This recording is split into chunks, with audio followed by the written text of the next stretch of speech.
हमारे वरिष्ठ भ्राता, इस विद्यालय के मुख्य प्रवक्ता भ्राता जगदीश जी आप सबसे मिलने के लिए आए हैं।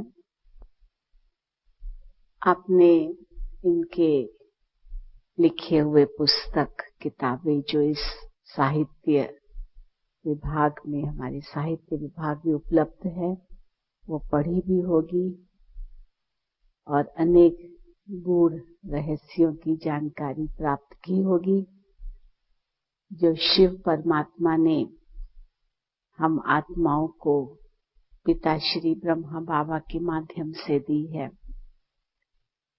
तो आज आपके सामने आए हैं अनेक और गूढ़ रहस्य आपके आगे स्पष्ट करने के लिए, लेकिन कई और प्रश्न आपके मन में आ सकते हैं। जीवन की धारणाओं के प्रश्न, योग से संबंधित प्रश्न कई होंगे, तो हम प्रश्न तो इनवाइट करेंगे ही।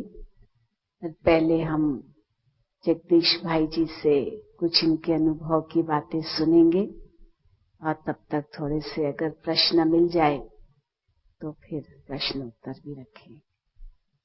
ओम शांति। अभी अभी जब हम बैठे थे उस परमपिता परमात्मा की मधुर स्मृति में गीत बज रहा था एक, जिसमें ये कहा जा रहा था कि राजयोगी बनकर फूलों जैसा मुस्कुराना सी। जो योग शिविर अभी आप सब कर रहे हैं, ये उसका एक निष्कर्ष है, एक सार है कि क्या करना है, योगी किसको कहा जाता है। फूल केवल मुस्कुराता ही नहीं है, फूलों की मुस्कुराहट को देखकर देखने वाले व्यक्ति के चेहरे पर स्वतः मुस्कुराहट आ जाती है, मुरझाए हुए चेहरे भी खिल उठते हैं। ये उसका एक गुण है फूल का। फूल में सुगंधी भी होती है। सुगंधी या खुशबू के अलावा फूल सुंदर कितना होता है, निर्मल कितना होता है, श्रद्धा का प्रतीक है, स्नेह का प्रतीक है, बड़ों के प्रति सम्मान का प्रतीक है। वास्तव में गीत में तो एक ही बात कही जा रही थी फूल के विषय में, लेकिन एक निर्मल कोमल सुगंधिपूर्ण फूल तो हमें बहुत संदेश देता है हमारे जीवन के लिए। अगर हम सीखना चाहें तो हर एक से सीख सकते हैं। एक फूल से भी हम सीख सकते हैं कि हमारा जीवन कैसे होना चाहिए।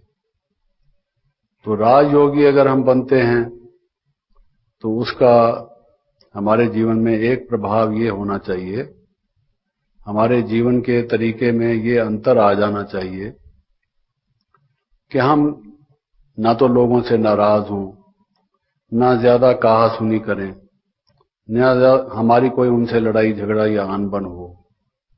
मुस्कुराते रहें, वरना मुस्कुराते रहने का मतलब क्या है कि कैसी भी परिस्थिति हमारे ऊपर आए, जो हमारे किए हुए कर्म हैं वो भोग के रूप में हमारे सामने तो आएंगे।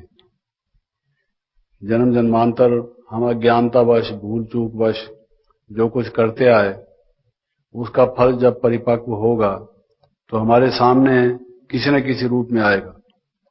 अस्वस्थता के रूप में भी आएगा, कोई कार्य हम करेंगे कभी उसमें असफलता के रूप में भी आएगा, अन्य भी कई रूपों में हमारे सामने ऐसी परिस्थितियां प्रकट हो सकती हैं, लेकिन हम मुस्कुराते ही रहें।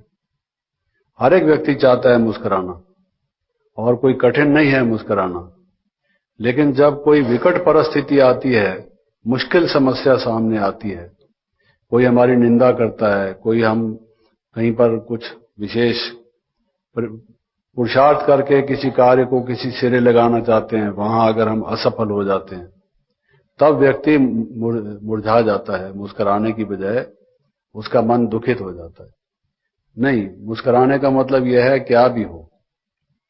योगी के ये लक्षण हैं कि निंदा स्तुति मान अपमान हर्ष शोक जय पराजय कैसी भी परिस्थिति हो, योगी का चित्त शांत हो, आनंदमय हो, क्योंकि वो परमपिता परमात्मा की स्मृति में लवलीन रहे।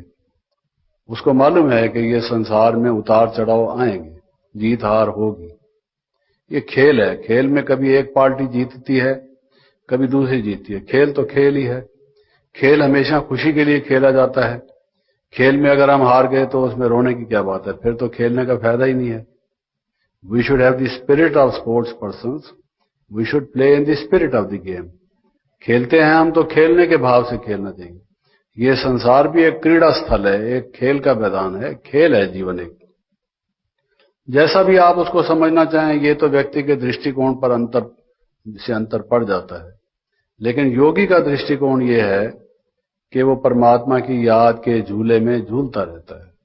मेरे जैसा खुश कोई नहीं, मैं सबसे ज्यादा सौभाग्यशाली हूं। मुझे परमात्मा की प्राप्ति हो गई तो सब कुछ प्राप्ति हो गई। दुनिया की सर्वश्रेष्ठ प्राप्ति यही है। तो अगर इस योग शिविर में आने से एक ये मैसेज हमें माइंड में सेट हो गया कि मैंने अब योगी बनना है, भोगी नहीं। योगी और भोगी में अंतर होता है। भोगी जब रात को सोता है तो भी उसको भोग के ही स्वप्न आते हैं।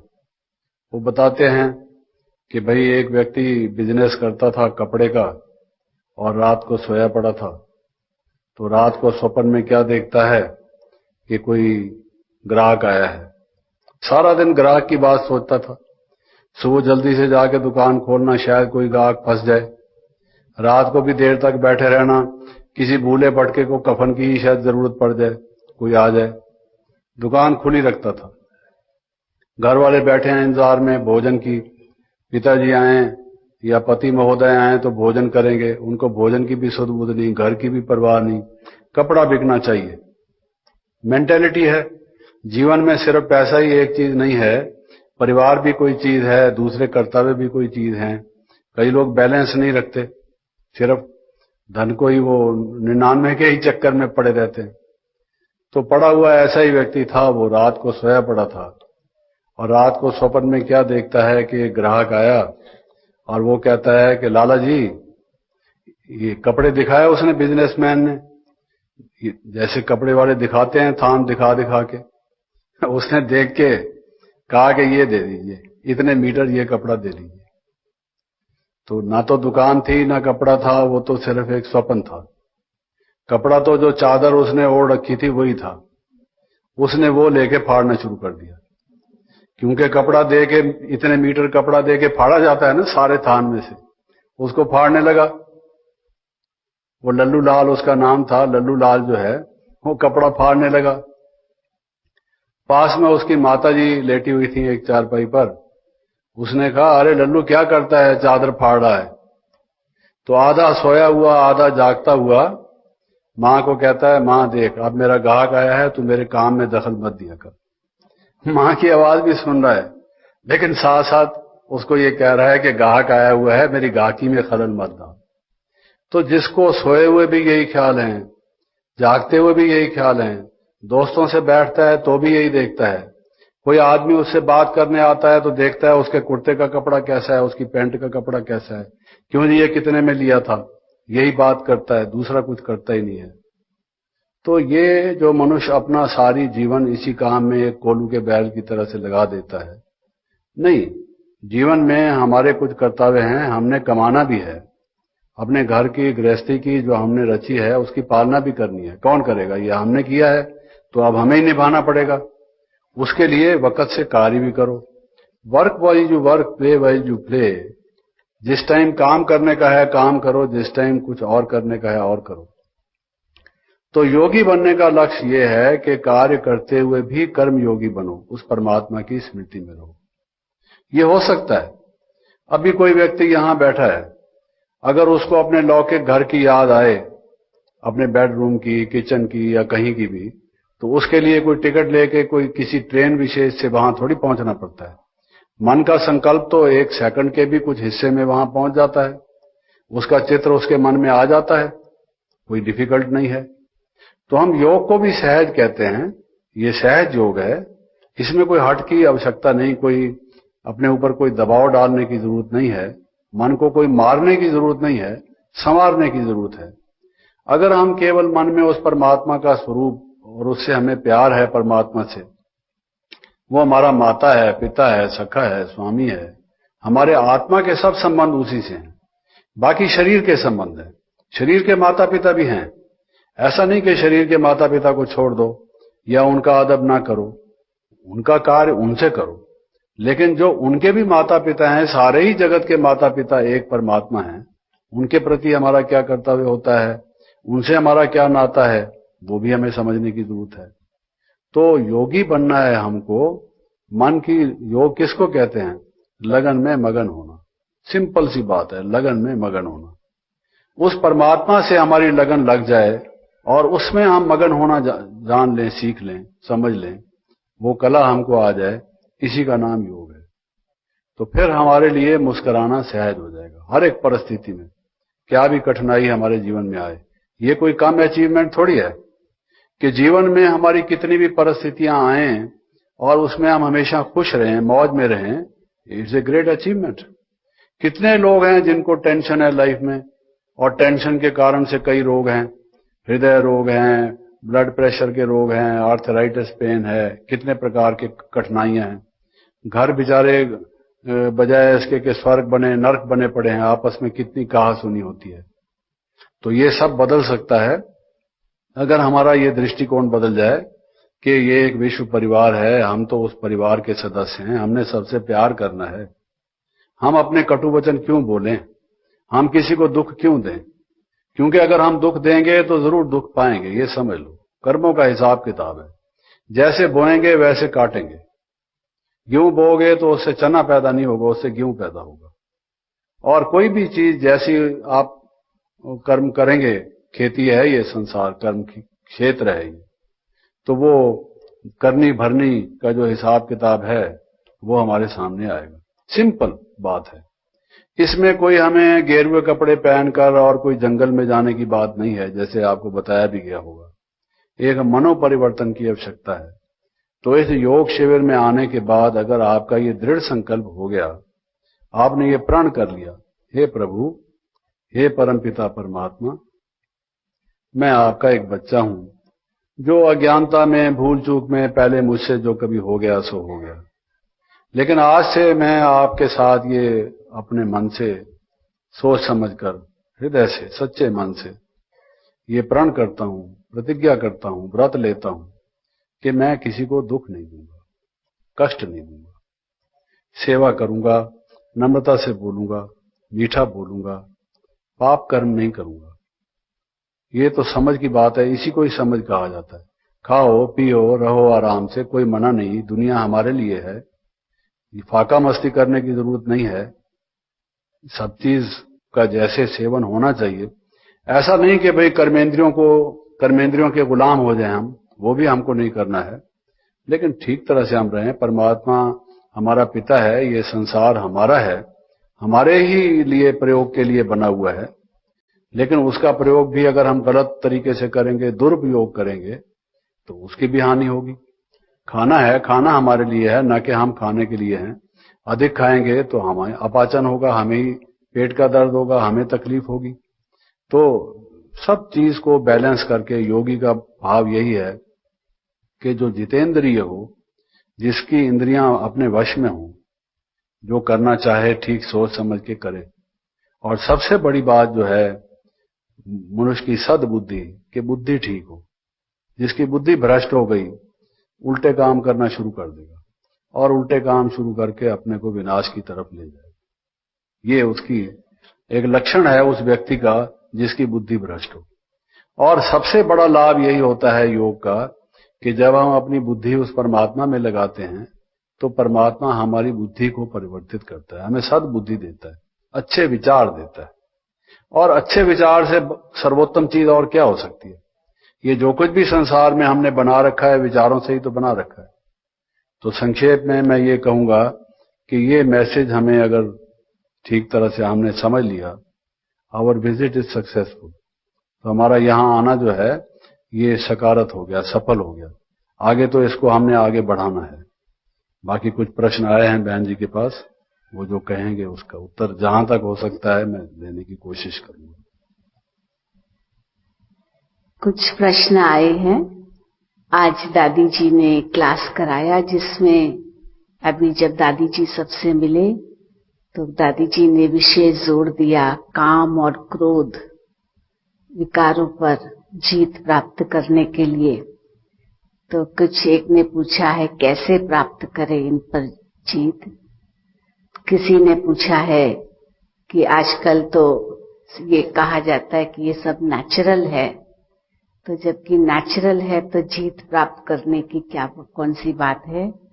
यहाँ तक कि क्रिश्चियनिटी में भी नन्स और फादर्स को सेलिबसी की न रखने की छूट धीरे धीरे दी जा रही है। तो आप इस संस्था में इस पर जोर क्यों देते हो? ये प्रश्न क्या है? नेचुरल शब्द या नेचर, इसके दो अर्थ हैं। एक है हमारी रियल नेचर, एक है हमारी एक्वायर्ड नेचर। जिस तरह के संग में हम रहते हैं, जिस माहौल में रहते हैं, जो कर्म हम जिस टाइप के बार बार करते हैं, जो हमारी आदत बन जाती है, उस आदत को भी लोग ये कहते हैं कि इसकी नेचर है। हर एक व्यक्ति की, कई व्यक्ति स्वभाव से जिद्दी होते हैं, तो जिद हर एक का स्वभाव तो नहीं है। जिद होना कोई नेचुरल तो नहीं है, रियल नेचर तो नहीं है। रियल नेचर तो फ्लेक्सिबल है। आदमी जो रीजनेबल बात समझे उसको करे, जो गलत बात समझे उसके ऊपर आग्रह करने की क्या जरूरत है।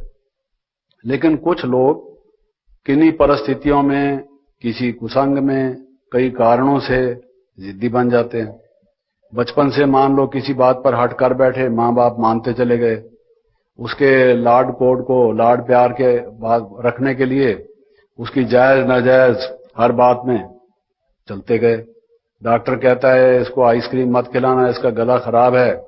उसने कहा मैं तो आइसक्रीम खाऊंगा, उसको मना किया 2-4 दफा, नहीं मानता, जिद करता है, चीजें उठा के फेंकता है, तंग करता है। क्या करें?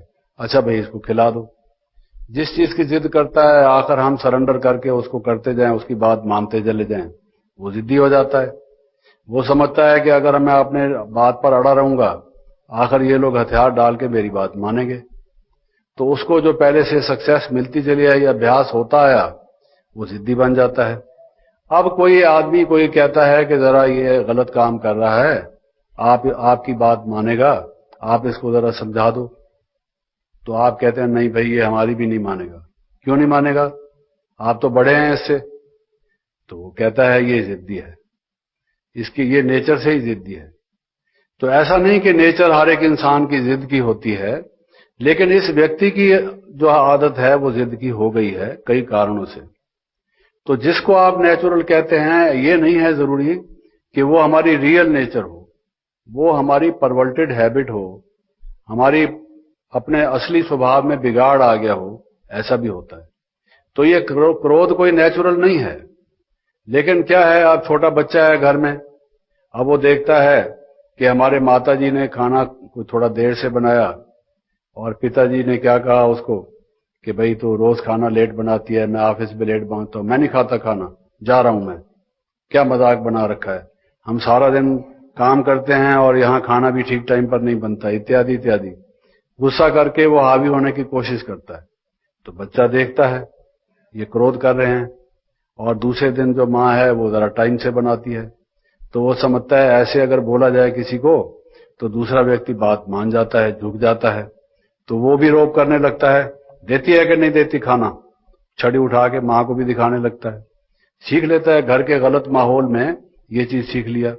अब उसने क्रोध सीख लिया, तो क्रोध कोई हमारी रियल नेचर थोड़ी है। काम को एक दूसरे से प्यार से, समझ से कराया जा सकता है।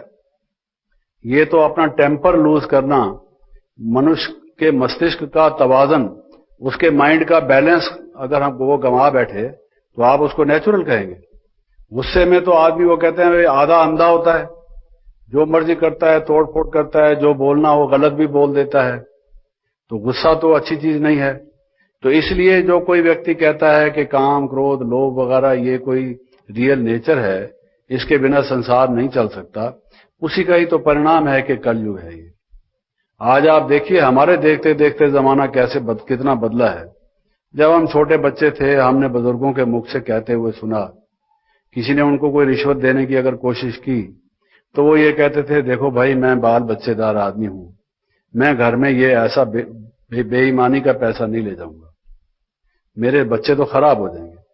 क्योंकि उन दिनों में कहा यह जाता था कि जिसके घर में बेईमानी का पैसा आएगा, घर में या तो मुकदमाबाजी होगी या बीमारी होगी या आपस में लड़ाई झगड़ा होगा, कुछ ना कुछ वो पैसा खराबी ही पैदा करेगा। अच्छा पैसा जो होगा वो आपके सुख में काम आएगा।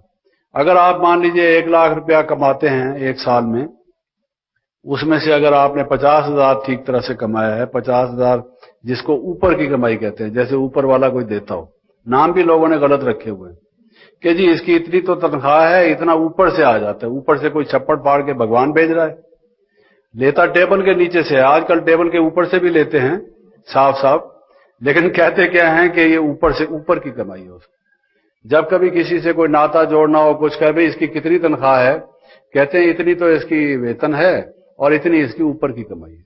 देखिए गलत कमाई को ऊपर की कमाई कहते हैं।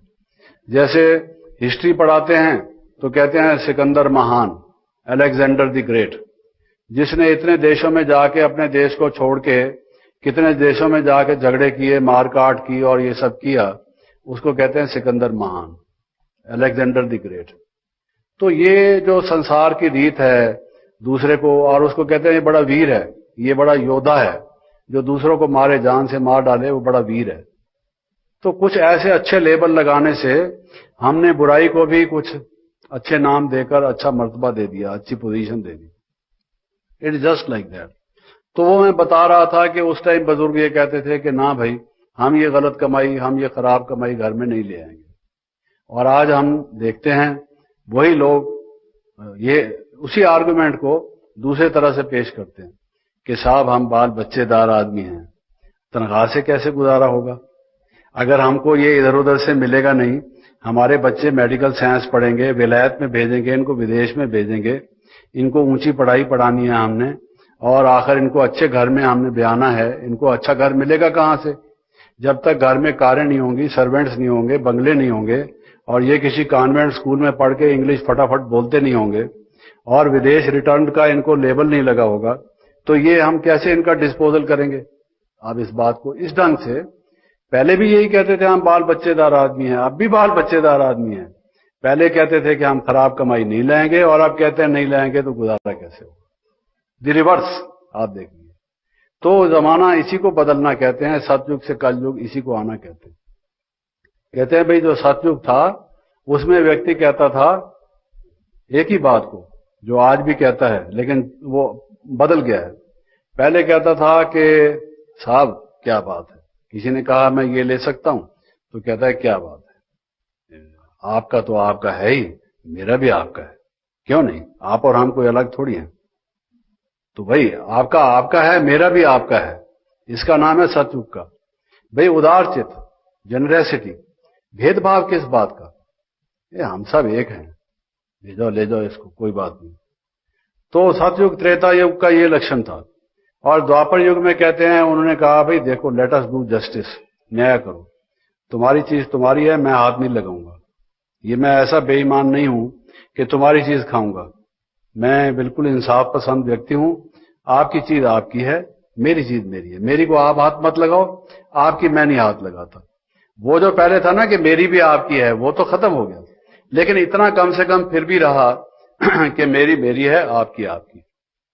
और जब कलयुग आया तो कहता है मेरी तो मेरी है ही, आपकी भी मेरी है, ये फर्क पड़ गया। इसी का नाम लोभ है। लोभ और किसको कहते हैं कि आप खाओ, कोई मना नहीं है, दुनिया में इतना तो है कि भाई आप बड़े पेट भर खाओ, कोई दिक्कत नहीं है, इतना मिला है कुदरत की तरफ से हमें। लेकिन आप हर्षद मेहता की तरह से करोड़ों रुपए कमाना चाहते हो, दूसरों को लूट खसूट के, इतने करोड़ करोगे क्या, बताओ तो सही। कितने लोगों को लोग खून पसीना जो कमाते हैं बेचारे, गर्मी के मौसम में पत्थर कूटते हैं, उनको क्या मिलता है? घर में मां बीमार है, उसकी दवाई के पैसे नहीं, किसी अच्छे डॉक्टर को अपने मरीज को दिखा नहीं सकते, एजुकेशन कभी उनको होती नहीं, कभी उन्होंने दुनिया का सुख देखा नहीं, सूखी रोटी के टुक्कर खाते हैं, फिर भी खुशी से प्रभु के गुण गा के सोते हैं। और एक तरफ वो लोग हैं जो दूसरों की लूट खसूट करते हैं। तो आप समझते हैं कि लोभ नेचुरल है? अगर हमारे साथ ऐसा कोई व्यवहार करे तो हम समझेंगे नेचुरल है।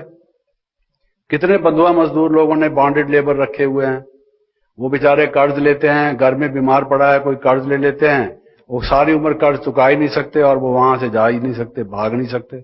आप उनको जितने डेली वेजेस दो उतने ही देते रहो। ये क्या है? ये इंसानियत इसी का नाम है। तो इंसान इंसानियत से गिर जाता है जब ये काम क्रोध ये कितने केसेस हैं, supreme court, high court, district court, जितनी भी कोर्ट्स हैं, आप किसी केस का नाम देख लो, रेप, व्हाट इज रेप, है जी, जितने भी नारियों के केसेस आते हैं कई नामों से, ईव टीजिंग वगैरह वगैरह, ये काम के कारण है, काम विकार हैं ये सब। और ये मर्डर करना, मारना, ये करना, ये क्रोध के हैं। और ये लूटना, डाका डालना, चोरी करना, मिलावट करना, रिश्वत लेना, ये लोभ के हैं। धार्मिक भाषा में उनको काम, क्रोध, लोभ, अहंकार कहा गया है।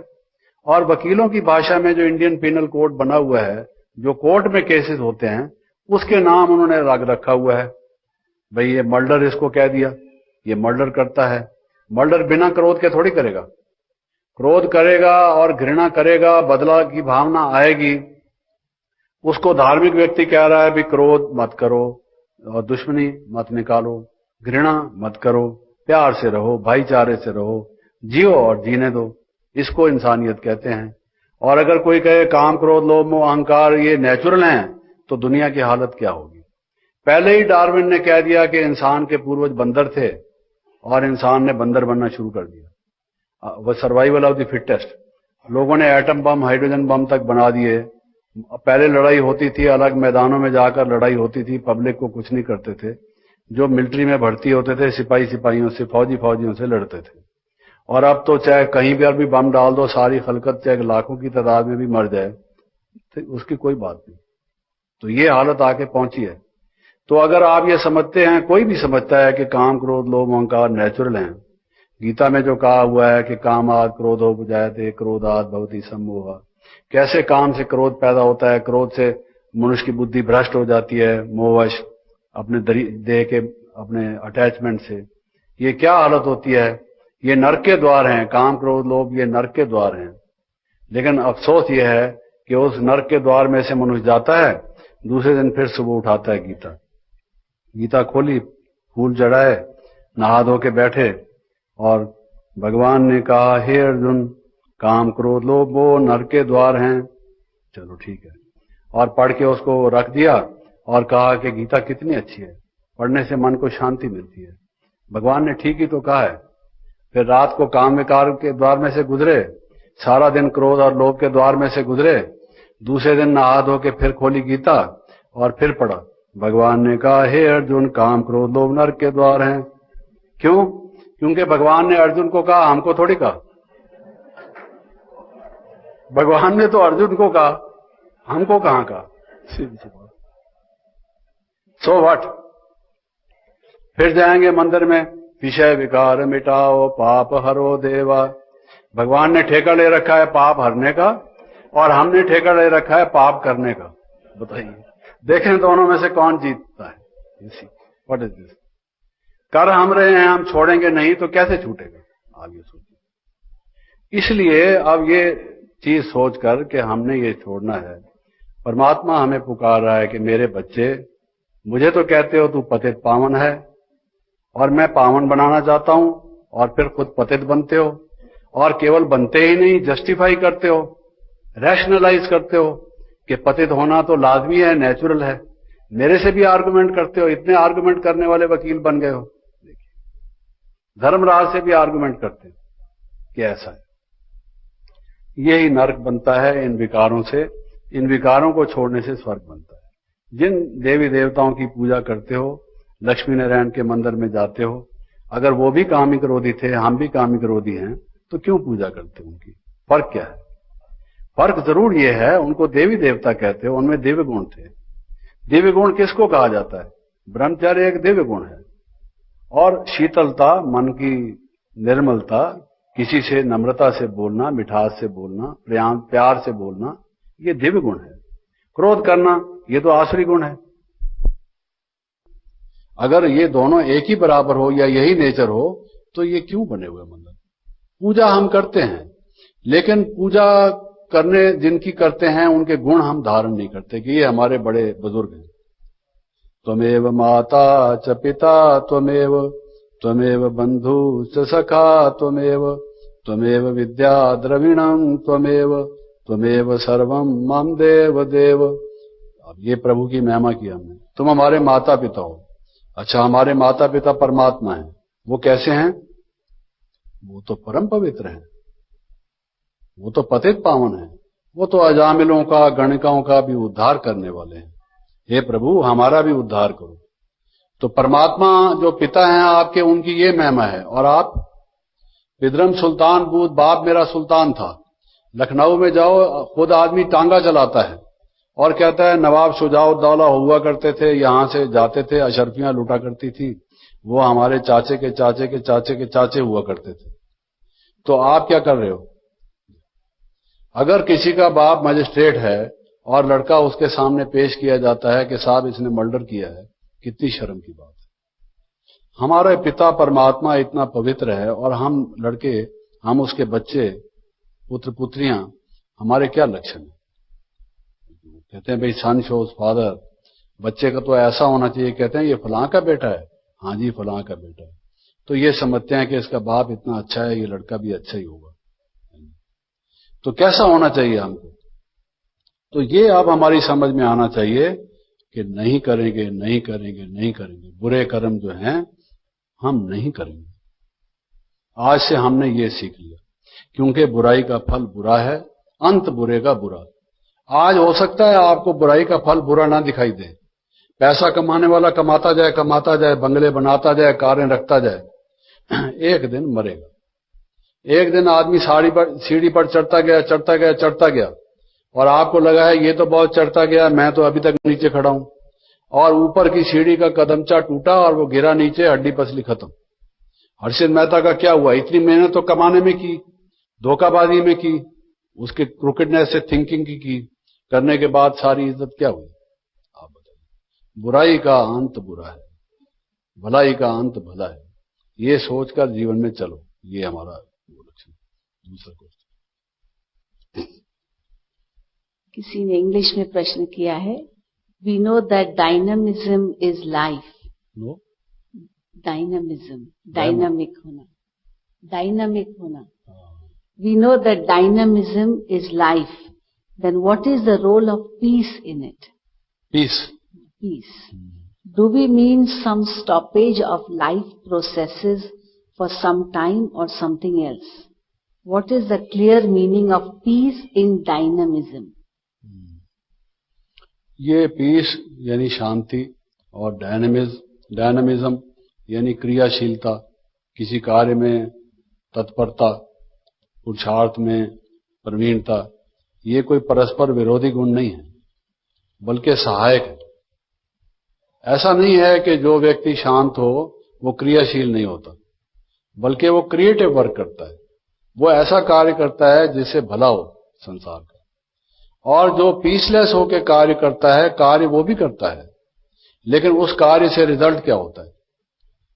मान लीजिए किसी ने गुस्से में आकर अपने शांति को गंवाकर एटम बम बना डाला, उसका रिजल्ट क्या होगा?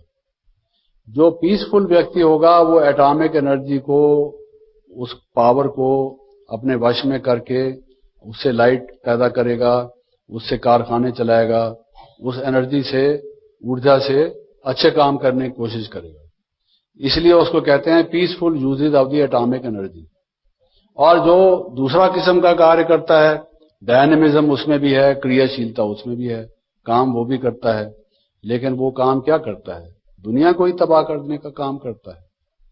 तो पीस और जो क्रिएटिविटी है, जो काम करने की रचनात्मक प्रवृत्ति है, बल्कि ये अगर पीस और ये रचनात्मक प्रवृत्ति इकट्ठे नहीं होंगे तो एक अच्छे विश्व का निर्माण नहीं होगा, बल्कि जो निर्माण होगा वो अंतोगत्वा विध्वंस करने वाला होगा।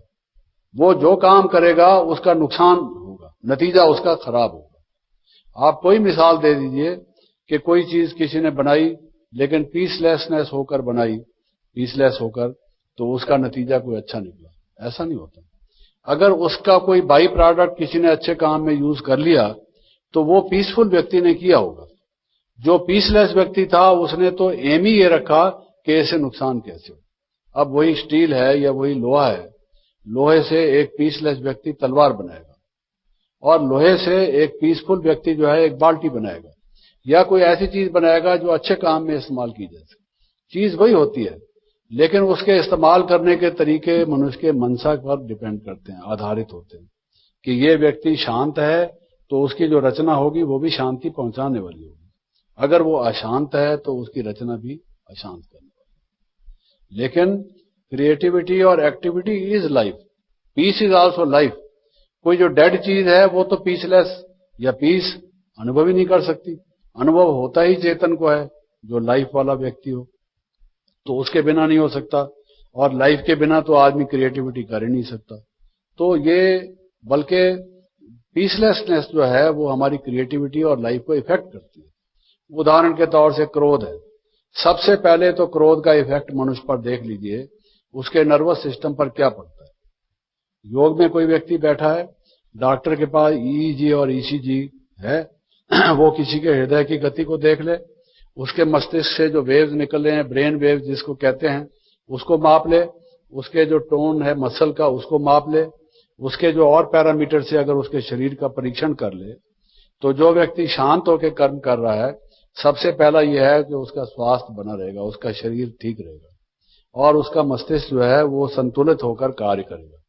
और जो पीसलेस होकर कार्य कर रहा है तो उसको ही देख लीजिए कि उसका अपना ब्लड प्रेशर अप होगा, हार्ट बीट ज्यादा होगी, उसका बाकी भी जो सारा शरीर है वो झकझोरा जा रहा होगा। तो पीसलेस वाला भी एक्टिविटी तो कर सकता है, हाइपर एक्टिविटी भी कर सकता है, सारी एनर्जी को एक बहा सकता है, किसी काम के लिए लगा सकता है, लेकिन उसका रिजल्ट उसके अपने लिए और संसार के लिए खराब। लास्ट क्वेश्चन, एक दो क्वेश्चन। समय काफी दौड़ता जा रहा है, कई भाई बहनों वैसे तो काफी आपके प्रश्न हैं जिनका समाधान कल के विषयों में आ जाएगा, जैसे कि संस्था का खर्चा कैसे चलता है आदि आदि। कल सेवा का विषय है, उसमें होगा, और भी कई प्रश्न हैं, लेकिन अभी हम एक ही प्रश्न लेंगे। विशेष करके जैसे आज दादी जी ने सबको मांस, मदिरा, अंडा आदि त्यागने के लिए प्रेरणा दी, उन आप सबसे प्रतिज्ञा भी करवाई। तो किसी का प्रश्न है कि ठीक है, मैं तो नॉनवेज नहीं खाऊंगा, लेकिन अगर मेरे घर के मेंबर्स नॉनवेज हैं तो क्या मैं नॉनवेज चीज को हाथ भी नहीं लगा सकता हूं क्या? और दूसरा किसका है कि शरीर का एक प्रश्न है कि दादी जी ने ये सब छोड़ने की बातें कही, लेकिन मेरा मानना है कि जिस तरह अंडा या मांस जानवर के शरीर का एक हिस्सा है, निसंदेह जानवर के शरीर से निकलने वाला दूध भी उसी शरीर का एक हिस्सा है, और वो जानवर के बच्चे के लिए है, न कि हमारे शरीर के लिए। तो कृपया इस पर प्रकाश डालें। जानवर के जो दूध की बात कही गई है कुछ हद तक ठीक है और कुछ हद तक विचारणीय है, चर्चनीय है, और उसका उत्तर है क्या है कि जानवर का जो दूध है, गाय का दूध है, भैंस का दूध है, वो उसके बच्चों के लिए होता है, इसमें कोई शक की बात नहीं। लेकिन उस समय को ख्याल में रखिए जब लोग पशुओं की इतनी सेवा करके उनको भरपूर खिलाते थे। जो एक पालतू जानवर को जिस ढंग से वो पालते थे, गाय को मां कहकर के हमारी माता है, माता का दूध जैसे लिया जाता है, इस प्रकार से ये नहीं कि उसका हक छीन कर बच्चे को अपना पूरा हिस्सा देकर, और गाय इतना दूध दे कि बच्चे की जरूरत से भी ज्यादा दे, और गाय को कमजोरी ना आए, उसको गाय की कई किस्म की चीजें खिलाते थे और उसे इतना प्यार और सम्मान करते थे। ये तो भारत के लिए मशहूर है, विदेश वाले लोग हंसते हैं कि भारत के लोग देखो जी गाय को मां कहते हैं, गौ माता। अब गौ माता क्यों कहते हैं? जैसे छोटे बच्चे को मां दूध देती है और उसकी पालना करती है, बचपन से उसके शरीर में वो गया होता है, उसी से जीवन भर उसकी जो हड्डियां बनी, जो उसका मांस बना, जो उसका शरीर बढ़ा, तो उसकी शक्ति उसमें आई। मां का ऋण कभी भूल नहीं सकता वो, जिसने मां का दूध पिया है। और क्या कहते हैं लोग, तो अरे तू मां के दूध को भी धिक्कारता है, तू मां से ऐसे बोलता है, शर्म नहीं आती तुझे? कोई मां का एहसान कितना होता है मनुष्य के ऊपर, इसके ऊपर कई कहावतें और स्टोरीज बनी हुई हैं। निस्संदेह वो कहते हैं जननी जन्म भूमि स्वर्गाद अभिगरीयसी, कि जो मां है और जन्म भूमि है वो स्वर्ग से भी बढ़कर है। तो मां का ऋण कोई कम नहीं होता। आदमी कितना भी बड़ा हो जाए, बादशाह बन जाए और कुछ क्या भी बन जाए, मां फिर भी मां है।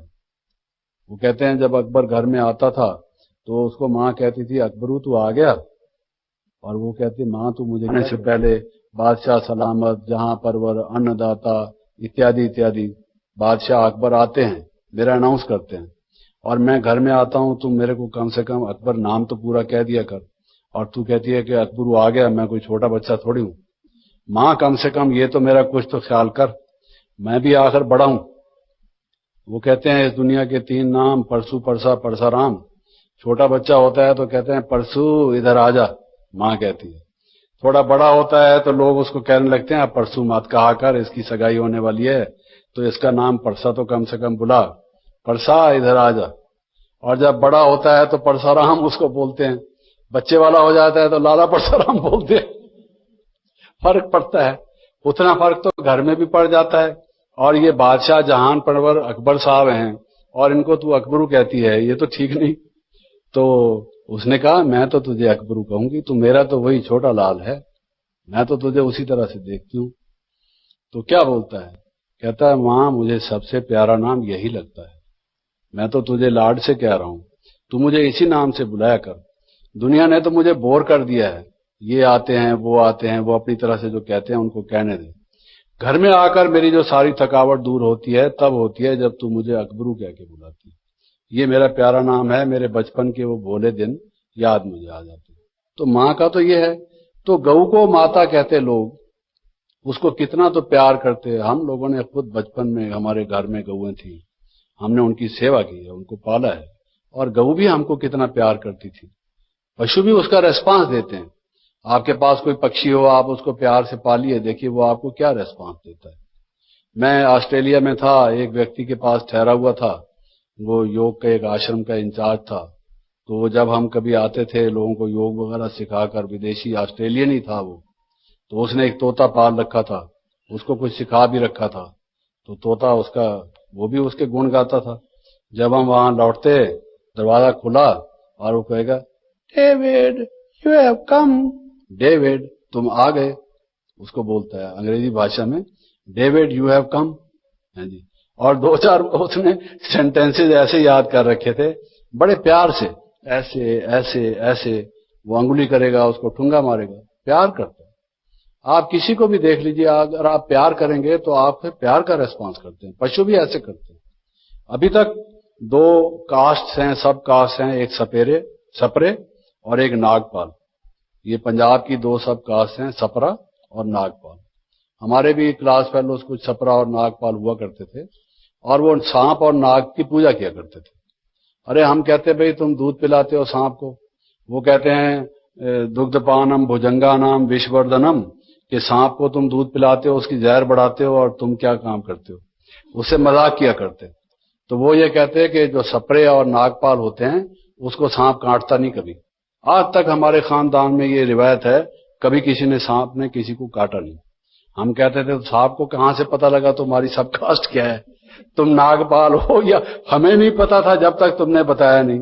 तो सांप बेचारा बिल में छिपा हुआ वो निकला, वो ये सोचेगा कि ये नागपाल का घर है, इनके बच्चों को हमने नहीं काटना, ये क्या बात करते हो तुम। कहता था ठीक है, कभी सांप आए तो बेशक मेरे को ले चलो, मजा ले काटे, हमें डर ही नहीं। तो क्या है कि उनके मन में एक फेथ है, भाई हमें सांप काटेगा नहीं, और सांप को भी वो फेथ पहुंचता है। देखिए मन को मन से राह होती है, दिल को दिल से राह होती है। तो गऊओं की इतनी सेवा लोग करते थे, और वो जैसे उसके बछड़ी बछड़ा होते थे गाय के, घर के मेंबर भी उसके बच्चे होते थे, जैसे उनका हक है उनका भी हक है, ऐसे वो समझते थे, और वो उनकी सेवा करते थे। It was a mutual kind of agreement, not written by a lawyer. किसी वकील का लिखा हुआ एग्रीमेंट नहीं था, ये गाय और घर के आदमियों में खुद ब खुद था। अब देखिए, घर में बिल्ली भी रहती है, कुत्ता भी रहता है। वैसे बिल्ली और कुत्ते कितने दुश्मन है एक दूसरे के। देख लेगा बिल्ली को, कुत्ता भागेगा उसके पीछे बड़े जोर से। और जब घर में रहते हैं, एक ही कटोरी में दूध पीते देखा है। शेर का भी कभी कभी फोटो अखबार में आ जाता है, किसी ने पाला हुआ उसके बच्चे को, तो कैसे एक तरफ वो पक्षी पशु सब घर में बैठे हैं। हमारे यहाँ तो दिखाते हैं कि शंकर जी, पार्वती और ये सारा दैवी परिवार बैठा है। किसी का मोर है, तो किसी का गरुड़ है, तो किसी का सांप है। जो परस्पर विरोधी जानवर हैं, वो सारे फैमिली में इकट्ठे ही बैठे हुए, वो भी अपने आराम से बैठे हुए। ये इस तरह से होता है। तो वो उनका हक जरूर है। आज जो इंसान है, गाय को खाना तो देता नहीं पूरा है जी, उसको लूटता खसूटता है, कोई इंजेक्शन लगा के कुछ करके। तो कोई उनसे कहते थे, महात्मा जी आप तो गरीबों की सेवा करना चाहते हो, बकरी को तो बहुत मेवा खिलाते हो। वो कहते हैं बकरी भी तो हमको दूध पिलाती है, तुम दूध पिलाओ तो तुमको भी खिलाएंगे। ये तो भाई एक इस हाथ दे उस हाथ ले, सौदा नकद बनकद, ये तो वो हिसाब है। तो क्या है कि हमारा हक बनता भी है, हमारा हक नहीं भी बनता है। ये डिपेंड करता है हमारे व्यवहार के ऊपर। इसको आपको समझना चाहिए। और दूसरी, जहां तक मांस की बात है, जान से ही मार डालना किसी को, अरे भाई, किसी का जिंदा रहने का हक है या नहीं? इंसान के बच्चे को कोई मारता है तो आप क्या सोचते हो? और हैवान के बच्चे को, जबकि दुनिया में हजारों लाखों पदार्थ हैं खाने को। हलवाई की दुकान पर कितने प्रकार के वो बने हुए हैं, सब्जियां कितने प्रकार की मिलती हैं, फल कितने प्रकार के मिलते हैं, मेवे कितने प्रकार के मिलते हैं। उनको बना बना के एक ही बेसन की कितनी चीजें बनती हैं खाने को, कोई कमी है? उनको ना खाकर किसी के गले पर छुरी मार के उसको खून बहा के उसका खाते हो। पेट है कि कब्रिस्तान है? मुर्दे डालते हो उसमें। ये पेट समझा हुआ है या आपने कब्र समझी हुई है? क्या है? कितने दफना रखे हैं अब तक, कितने खा रखे हैं? वो बोलते हैं सब कुकड़ू करते हैं, अंदर एक ना एक नतीजा दिन निकलता है आदमी का। तो ये गलत काम करता है मनुष्य। जिसको आज ये काम आ जाता है पशु को मार के खाने का, कल वो इंसान को भी मार डालता है। और जिसकी बुद्धि ऐसी है कि किसी को दुख नहीं देना, वो किसी को कैसे खाएगा? कल तक, अभी देखिए ईद आती है भाई, बकर ईद है ये। अब आज तक वो बकरी घर में पाली जाती है, घर का मेंबर बन गया वो। और आज आप उसको कुर्बान करने जा रहे हो, बकरी को काट के खा रहे हो। अपना अपना इरादा है, विचार है, हर एक को अपना विचार सही लगता है, उनको सही लगता होगा। हम उस ख्याल से किसी से नफरत से किसी से कुछ नहीं कहते, लेकिन हम एक अपना विचार जरूर बताते हैं कि हर एक को जीने का अधिकार, जियो और जीने दो। और जो मेडिकल पॉइंट ऑफ व्यू से ये शरीर को हानिकारक हैं, ये अंडा हो या मीट हो, इसका तो लंबी डिटेल है। आप कभी चाहें, हमारे शरीर की बनावट ही ऐसी है कि हम मीट खा ही नहीं सकते। देखिए, जो हमारी इंटेस्टाइन्स हैं, जो वेजिटेरियन जो जानवर हैं, जो अनाज खाने वाले या सब्जी खाने वाले जानवर हैं, जैसे गाय है, बकरी है, इंसान की अंतड़ियां उसी तरह की हैं, लॉन्ग इंटेस्टाइन है, वो लंबी हैं। जो शेर है, कुत्ता है, जो इस प्रकार के मांस खाने वाले जानवर हैं, उनकी इंटेस्टाइन छोटी हैं, उसमें वो सड़ता नहीं है। हमारे यहाँ जो अगर मीट खा लेता है इंसान, वो प्यूट्रीफाई होता है, वो ठीक नहीं रहता है शरीर के लिए, उसकी बात है। हमारे जबान देख लीजिए, जो जानवर मांस खाने वाले हैं, कुत्ता है या शेर है, जो कोई भी है, वो पानी को पीते नहीं हैं, सक करते हैं, लिक करते हैं। उनके सामने, कुत्ते के सामने पानी रखो, जबान बाहर निकाल के उसको लेता है। और जो दूसरे हैं, गाय है या वो हैं, वो आप देखेंगे पीते हैं। वो उनके बनावटी शरीर के अलग है। हमारे दांत अलग तरह के हैं, उनके दांत अलग तरह के। हमारे दांत कुछ ऐसे हैं जिनको कैनन टीथ कहते हैं, सारे नहीं, जो काटने वाले हैं, जिससे हम चना काटते हैं, मूंगफली खाते हैं और ये काजू खाते हैं। जब किसी चीज को आप कुतर कुतर करते हैं, तो वो दांत हमारे पास थोड़े हैं मेवा खाने के लिए। मैंने बताया आपको, खाओ बेशक, कोई मना नहीं। उनके जो सारे दांत हैं वो ज्यादा हैं ही कैनन टीथ, क्योंकि उन्होंने मीट को कुतर कुतर करना है। उनकी बनावट अलग है, हमारी बनावट अलग है। क्या हम मांसखोरा इंसान हैं, यानी जानवर हैं? तो ये एक अलग डिटेल है, एक अलग सब्जेक्ट है, उसको मैं डिटेल में नहीं ले रहा। वो डॉक्टर्स ने पहले कई लगाते थे हिसाब कि जी इकोनॉमिक पॉइंट ऑफ व्यू से इतने पशु बढ़ जाएंगे और इतना अनाज खा जाएंगे, ये है वगैरह। सब लोगों ने हिसाब लगाया है कि अगर वो जानवरों को जितना अनाज खिलाया जाता है और अगर वही इंसानों को खिलाया जाए, इसकी जरूरत भी नहीं है। वट एवर इट इज, वो तो लंबी डिटेल हम अभी नहीं ले रहे। कहने का भाव ये है, आप तो योगी हो, सोचो ही नहीं, never think of bad thing, it was a dream, let past be past. उसको भूल के अब हमें क्या खाना है, ये हमारा मुख है। मुख से हम हंस हैं, हमको क्या खाना है, मुख में क्या डालना है, क्या नहीं डालना है, पेट में क्या डालना है, हाथ किसकी चीज को लगाना है, ये आप सोचिए। It is up to you. हम तो आपको एक अच्छा विचार आपके सामने रखते हैं, आप मर्जी के मालिक हैं, अपना सोच खुद कर सकते हैं। आप क्या पसंद करते हैं, ये कोई बंधन तो है नहीं। अच्छी चीज बताते हैं हम आपको, जिसको स्वीकार हो उसको करो, जिसको ना स्वीकार हो, it is up to you. Om Shanti.